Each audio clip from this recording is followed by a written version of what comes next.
भगवान विष्णु ने बताया कि किस श्राप के कारण किन्नरों की उत्पत्ति हुई।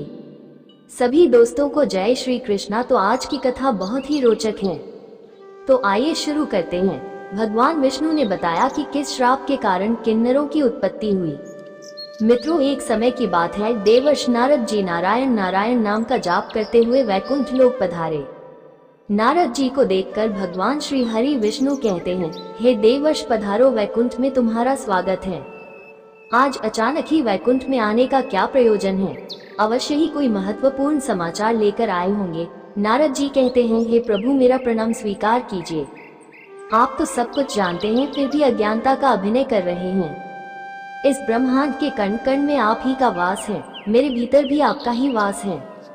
आप भली भांति जानते हैं कि मैं आपके पास किस प्रयोजन से आया हूँ। भगवान विष्णु कहते हैं, हे नारद, मैं अवश्य जानता हूँ तुम्हारे मन में क्या चल रहा है, और आज तुम मानव जाति के कल्याण के उद्देश्य से ही यहाँ आए हो, इसलिए तुम्हारे मन में जो भी शंका है निसंकोच होकर पूछ लो। नारद जी कहते हैं, हे प्रभु, यदि आप आज्ञा दे तो मैं आपसे एक प्रश्न पूछने के लिए आया हूँ। हे प्रभु, ब्रह्मदेव ने सृष्टि की रचना करते समय स्त्री और पुरुष का निर्माण किया था और दोनों को एक दूसरे के पूरक बनाया है, किंतु हे प्रभु, किन्नरों की उत्पत्ति कैसे हुई जो पूर्ण रूप से पुरुष है और ही स्त्री है? भगवान विष्णु कहते हैं, हे देवर्षि, आज आपने उचित ही प्रश्न किया है। आपके इस प्रश्न का उत्तर महाराज सुदन्ह की कथा में छिपा हुआ है। देवर्षि कहते हैं, हे प्रभु, महाराज सुदन्ह कौन थे और उन्हें किस कारण से स्त्री का शरीर प्राप्त हुआ था? कृपया आप मुझे महाराज सुदन्ह की कथा विस्तार से सुनाइए। भगवान विष्णु कहते हैं, हे देवर्षि, आज मैं आपको महाराज सुदन्ह की कथा सुनाता हूँ। इस कथा के माध्यम से तुम्हें तुम्हारे सभी प्रश्नों के उत्तर मिल जाएंगे, इसलिए तुम इस कथा को ध्यान से पूरा जरूर सुनना। जो भी इस कथा को पूरा सुनता है उसके पापों का नाश होता है। देवर्षि कहते हैं, हे प्रभु, मैं इस कथा को पूरा अवश्य सुनूंगा, कृपया आप वो कथा मुझसे कहिए। फिर भगवान विष्णु नारद जी को महाराज सुदन्ह की कथा सुनाने लगते हैं। हे नारद, पूर्व काल की बात है, पृथ्वी लोक पर महाराज सुदन्ह नाम के एक राजा राज्य किया करते थे। वे बड़े ही पराक्रमी, धर्म प्राय, सत्य धर्म का पालन करने वाले शूरवीर और जितेंद्रिय थे। उन्होंने अपने कर्मों से कुल का गौरव बढ़ाया था। महाराज सुदन्ह दानशील और विद्वान थे। उनके राज्य की प्रजा उनसे अत्यंत संतुष्ट रहा करती थी। एक दिन महाराज सुदन्ह घोड़े पर सवार होकर शिकार करने के लिए जंगल में चले गए। उनके साथ सिपाही और कुछ मंत्री भी थे। महाराज ने अपने कानों में कमनीय कुंडल पहने थे। उनके पास अजगर नाम का धनुष था और बाणों से भरा हुआ तरकस धारण करके वे जंगल में भ्रमण करने लगे।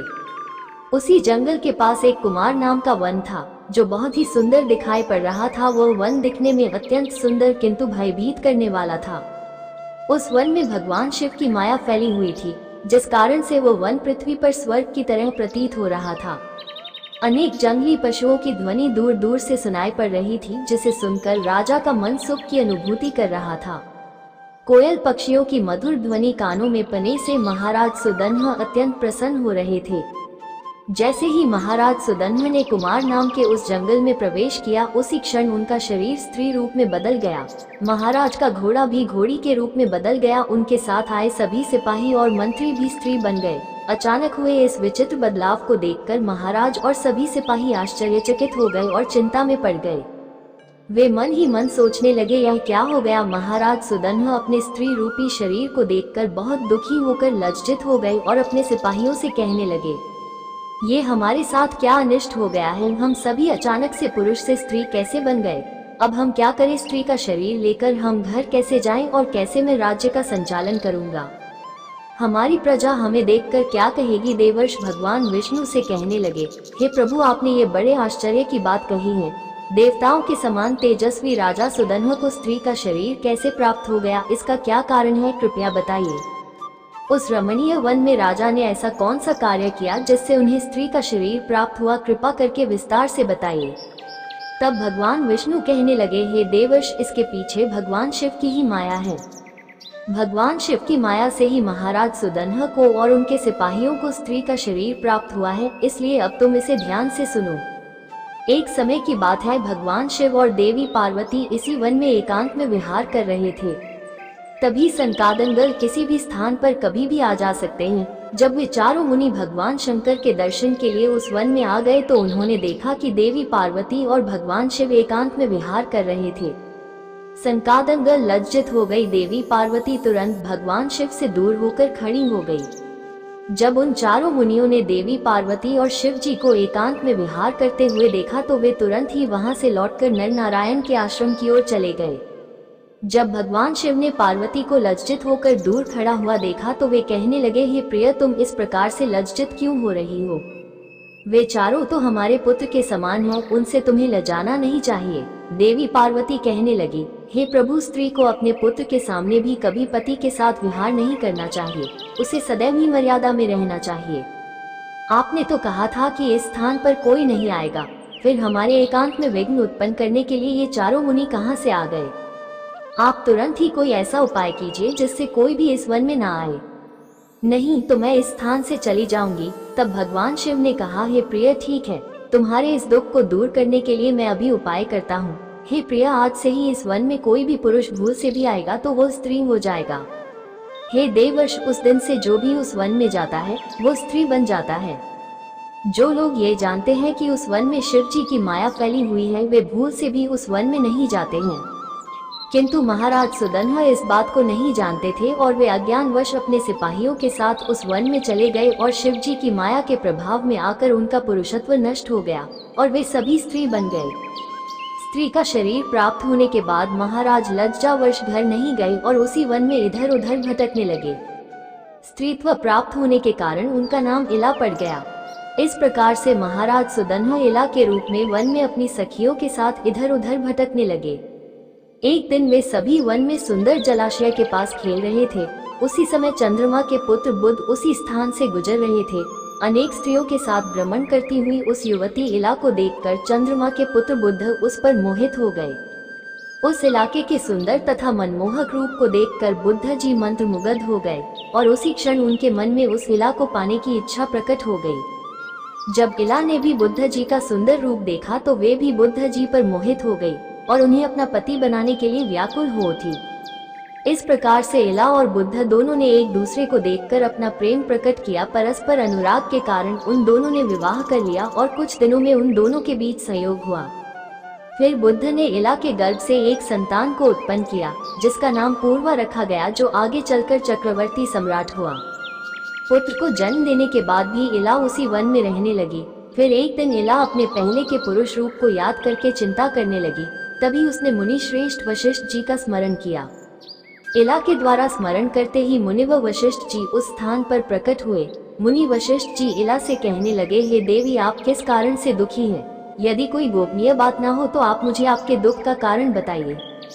तब वो इला वशिष्ठ जी से कहने लगी, हे मुनिव, इस वन में आने से पहले मैं एक पुरुष थी, मेरा नाम सुदन्हा था, किंतु इस वन में आते ही मेरा शरीर स्त्री का बन गया है। ऐसा किस कारण से हुआ, कृपया मुझे बताइए। तब मुनि वशिष्ठ जी कहने लगे, हे देवी, शायद आप नहीं जानती होंगी कि इस वन में भगवान शिव की माया फैली हुई है।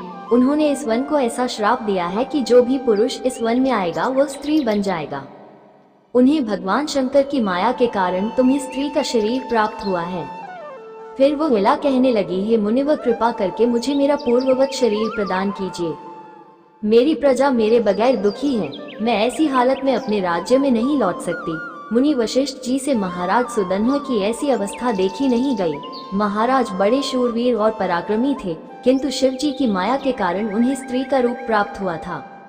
वशिष्ठ जी कहने लगे, हे वत्स, तुम चिंता मत करो, मैं भगवान शिव से प्रार्थना करके तुम्हारी सहायता करूंगा। तब वशिष्ठ जी ने उसी स्थान पर समस्त लोगों का कल्याण करने वाले भगवान शंकर की आराधना करना आरंभ किया। भगवान शंकर वशिष्ठ जी की आराधना से अत्यंत प्रसन्न हुए और साक्षात उन्हें दर्शन देकर कहने लगे, हे मुनिव, मैं आपकी भक्ति से अत्यंत प्रसन्न हूँ, आपको जो भी मनोवांछित वर चाहिए उसे मांग लो। तब वशिष्ठ जी भगवान शंकर से कहने लगे, हे प्रभु, आपके दर्शन से मेरा व्रत सफल हुआ। हे भोलेनाथ, मेरी बस यही कामना है कि आप मेरे शिष्य महाराज सुदन्हा को पुनः पुरुष बना दीजिए। फिर शिव जी ने कहा, हे मुनिव, मेरी ही माया के कारण सुदन्हा को स्त्री का शरीर प्राप्त हुआ है, इसलिए मैं ही इसे पुरुष का शरीर प्रदान करता हूँ।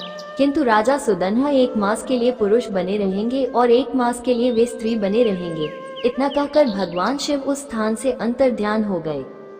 इस प्रकार से वशिष्ठ जी की कृपा से और भगवान शिव के आशीर्वाद से महाराज सुदन्ह को 1 मास के लिए पुरुष का शरीर प्राप्त हुआ और वे अपने राज्य में लौट गए और सुखपूर्वक राज्य करने लगे। जब महाराज पुरुष के रूप में होते तो वे अपने नगर में जाकर राज्य किया करते थे, और जब वे 1 मास के लिए स्त्री के रूप में होते तो वे वन में आकर ही रहने लगते थे। महाराज के ऐसे विचित्र व्यवहार से उनकी प्रजा त्रस्त हो गई और वे पहले की तरह महाराज सुदन्ह का सम्मान भी नहीं करने लगी। इधर महाराज के स्त्री रूप में रहते हुए बुद्ध से उन्हें जो पुत्र प्राप्त हुआ था, जिसका नाम पूर्वा था, वो जवान हो गया। तब महाराज सुदन्ह ने उसे अपना राज्य सौंप दिया और वे सदा के लिए वन में रहने के लिए चले गए। वन में जाकर महाराज सुदन्ह अपने स्त्री शरीर इला के रूप में तपस्या करने लगे। फिर उन्होंने देवर्षि नारद जी से नवकार मंत्र की दीक्षा ली और देवी पार्वती की उपासना करने लगे। अनेक वर्षों तक उस वन में रहकर उन्होंने उस मंत्र का जाप किया और देवी को प्रसन्न कर लिया। निरंतर भक्तों का उद्धार करने वाली जगत जननी भगवती पार्वती ने उन्हें साक्षात दर्शन दिया। उस समय देवी सिंह पर आरूढ़ होकर उनके सामने खड़ी हो गई। देवी को अपने सामने खड़ा हुआ देखकर इला ने उन्हें नमस्कार किया और उनकी स्तुति करने लगी।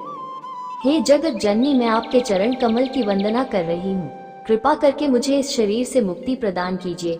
तब देवी ने उस पर प्रसन्न होकर कहा, हे इला, आज तुम्हें स्त्री शरीर से मुक्ति मिल जाएगी और तुम परम पद को प्राप्त कर लोगी।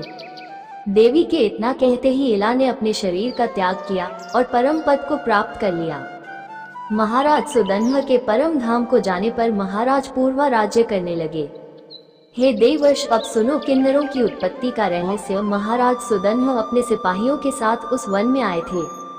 उनके जो सिपाही थे वे सभी किन्नर बनकर सुमेरु पर्वत के पास जाकर निवास करने लगे। उन्हीं से किन्नर प्रजाति की उत्पत्ति हुई। तो दोस्तों, इस प्रकार से भगवान विष्णु ने नारद जी को किन्नर की उत्पत्ति का रहस्य बताया है। उम्मीद है दोस्तों, हम आशा करते हैं कि आपको ये कथा काफी पसंद आई होगी, और ऐसे ही अच्छी सुंदर वीडियो को देखने और सुनने के लिए हमारे चैनल को लाइक सब्सक्राइब जरूर करें और कमेंट में जय श्री हरि विष्णु और हर हर महादेव जरूर लिखें। धन्यवाद।